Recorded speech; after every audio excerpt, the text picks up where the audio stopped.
So sabi ng Allah sa Quran, sabi ng Diyos kahit sa Biblia, si Prophet Adam, dun siya sa paraiso. Bakit siya lumabas? Bakit siya lumabas sa paraiso si Adam? Dahil sa hindi siya sumunod sa utos ng Diyos, di ba? Bakit siya lumabas? Hindi siya sumunod sa utos.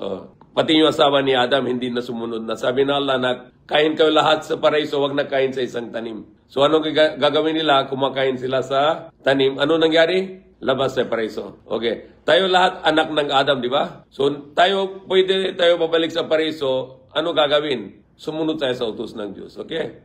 So ano yung condition balik sa paraiso? Sumunod tayo sa utos ng Diyos. Kung hindi tayo sumunod sa utos ng Diyos, hindi pwede paraiso, di ba? Saan papunta? Impyerno. Siya ang sagot. Okay.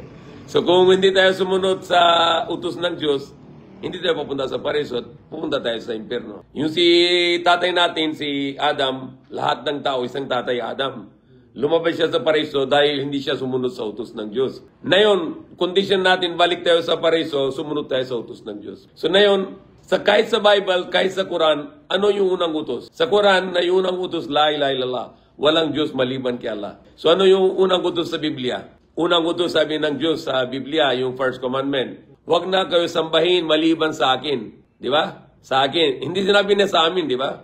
Sabi niya sa amin? Sa amin tatlo? Sa akin sabi niya. Kung Ama, Anak, Espiritu, tatlo, di ba? Dapat sinabi ng Diyos, huwag na kayo sambahin maliban kami tatlo. Ano sabi niya?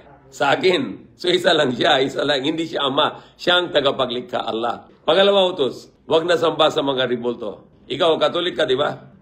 Kung samba ka sa ribolto, saan ka papunta? Impyerno. Kung samba ka sa Diyos, isa lang Diyos, hindi tatlo. Papunta sa paraiso. So kami Muslim, kita mo kanina magdasal kami, diretso, walang ribolto. Diretso kay Diyos. Dito ka lang napasok. Muslim ka na lang, para isa lang Diyos. Hindi yung Diyos-Diyosan, hindi mga ribolto, di ba? Dahil logika na yun, sigurado, unang utos, talo ka na. Pangalawa utos, talo ka rin. Na hindi isang Diyos.